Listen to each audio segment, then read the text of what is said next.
cigarettes, watching NFL. They don't go to work.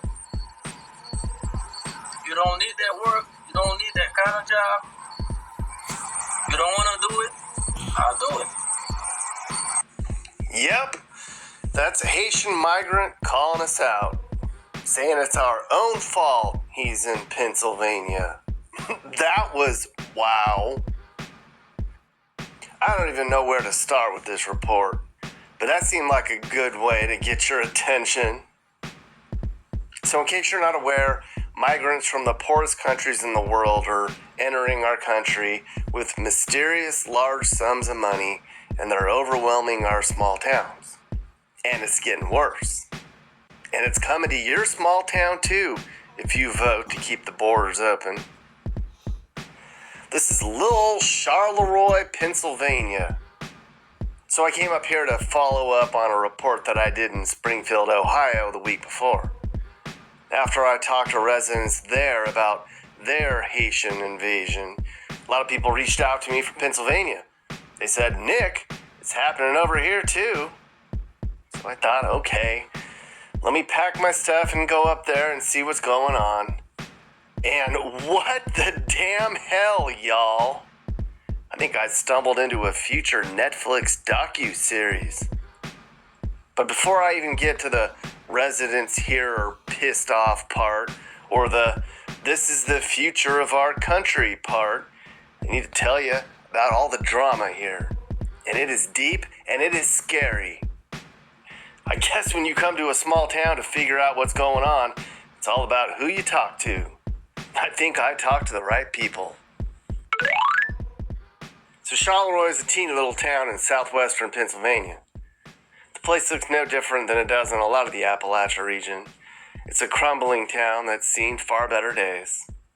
40 years ago, the whole area here was still booming with steel and coal. But the last 20 years has been especially rough here. Businesses have closed, people have moved away, and drugs have taken hold. There's 4,000 people left, and the place looks nothing like it did before. Back then, people told me it looked like the type of town you saw in A Christmas Story or It's a Wonderful Life. So in the place of coal and steel, some manufacturing and processing plants have moved in. But as these processing plants grew, they say it was harder to make a profit by paying Americans a fair wage. So migrants began coming in here to work for cheap. Same stuff I heard over in Springfield. Haitians are here to fill jobs. And then they brought their friends and family in, and before too long, they were everywhere. Now, this is where a little Charleroi is different than Springfield. I heard all sorts of juicy stuff that's pretty scary about how these Haitians wound up in this small town. I heard about corruption, fake documents, nonprofits, human trafficking, slave labor, backdoor deals, look the other way, and organized crime, and I was like, what? Look, I didn't sign up for all of that. I'm not that guy. I'm not a documentary filmmaker or an investigative reporter. Plus, I don't want a bullet in my head. So I'm not going down that road. I just came up here to talk about how a town's been changed by immigration and make another case that we need to close the border. That's all. But one thing everybody here agrees on is, one day, a few years ago, 3 big unmarked buses showed up in town filled with Haitians, all dressed nicely with matching luggage and money to spend. And they immediately went to work at a factory in town. Of all the things I heard about, one thing I will talk about is greed. There's people in town here who are making a lot of money on the backs of these Haitians. One day, people woke up and hundreds of Haitians just showed up. And then eventually it became thousands. And this is a town of about 4,200 people. Within a few months, over 2,000 Haitians came. And the question is, how'd they get here? Where'd they come from? We don't know the exact answer. The best we can get is that there are NGOs that go out and recruit these people. Okay, the federal government pays for all of this. Shit, we're gonna get a train. The federal government pays for all of this. All right, and then they team them up with employers who then dump them into towns all throughout Pennsylvania. So your tax dollars paid for the 2,000 plus Haitians just to show up. Okay, so now that you know the backstory and understand how deep this goes, I can talk about the real reason I came up here. How little old Charleroi has been affected by this migrant invasion. There's traffic accidents here, the schools and hospitals are overwhelmed, people are mad, they're worried, they're frustrated. A town of 4,000 people now has an estimated 2,500 Haitians in town, and more are coming all the time. They're even talking about making the road signs in French. But I couldn't find as many people here to speak out against the Haitians like I did over in Springfield. People here are afraid. Yeah, they told me that. I had an interview set to talk to some councilmen in town, and they all canceled at the last minute. One resident here told me she feared for her life, and she didn't want to talk to me. And I was getting all these weird messages in town from people here. Stuff like, go home, this is too deep, you're at risk. One guy said, pay him $5,000 for 2 hours of his time, and he'd tell me everything. What? What is happening here in this place? This little town? Are you kidding me? But I found some people to talk to. So we're sitting here with Kevin. Kevin, how do you feel about what's been going on in Charleroi with all the immigrants in town? It's a shame, man. They live better than we do. You know what I mean? They drive around in brand new pearl white BMWs. I mean, go up to any grocery store, you'll see them just piled up with 3 or 4 buggies at a time. Who can afford to do that? I can't. And I make a good living, you know what I mean? I can't afford to do that. So where are they getting their money from? From the government. It's all coming from the government. They get food stamps, they get cash assistance, all that. How has your town changed by having this many people here from another country? It's not the same town. I mean, you can walk downtown and there's millions. Not millions. There's a lot of them. You know what I mean? You can't go a block without seeing probably 100 of them. I mean, just hanging out. They're walking in groups, all on their cell phones. I think I was talking to a councilman the other day. He said there's 83 pregnant women in this town. They're expecting babies. People are upset. I'm upset. We don't have anywhere else to go. This is our home. We didn't ask for this or consent to this. There's nothing we can really do. You're not allowed to complain. If you complain too much, you run the risk of getting sued. They've caused problems in our home. There's a strain on traffic. They're wrecking their vehicles. They don't have insurance. They're getting free vehicles somehow from somewhere. That's not explained to any of us. And of course, there's been a progressive deterioration of the town. I mean, it used to be where you could go downtown for anything you needed. There was movies you could see. There was restaurants that you could go to, choices.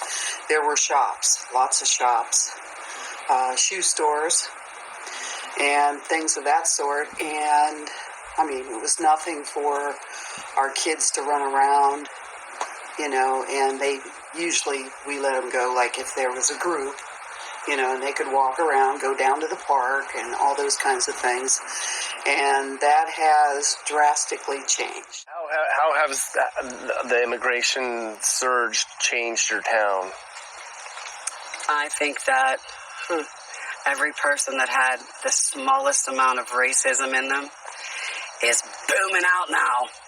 I mean, booming out. How do you feel about the way things are going in town here, Keith?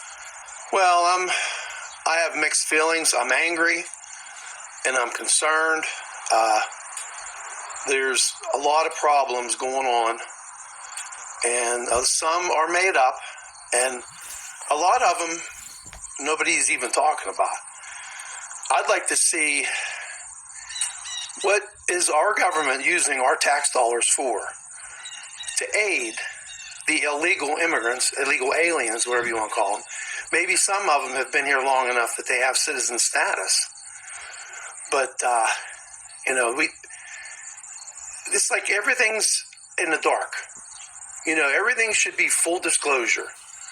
We've been putting up with the government telling us one thing and then saying, oh, we were wrong. We were wrong about this, wrong about that. I won't get into things I want to talk about. But this all started in 2020. There's too many people in town. I know one thing.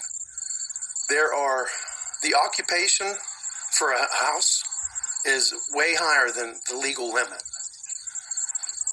The amount of accidents that have happened since this huge influx of the immigrants is unreal. I mean, how do you flip a car in the middle of town? How do you hit a pole on a 2-lane road? Absolutely, 110%. The fire department is inundated. Car accidents, whatever.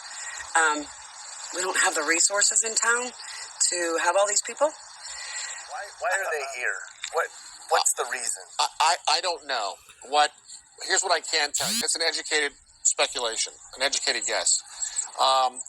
One of the factory owners had an idea, and his idea was team up with the NGO, bring these people in, pay them we'll say $9 an hour, and maybe they get some kind of federal stipend. So the $9 an hour plus the federal stipend turns into a fairly decent lifestyle, especially if you're coming from Haiti, which I was asked by NBC yesterday, aren't you offended that Trump referred to Haiti as a shithole nation?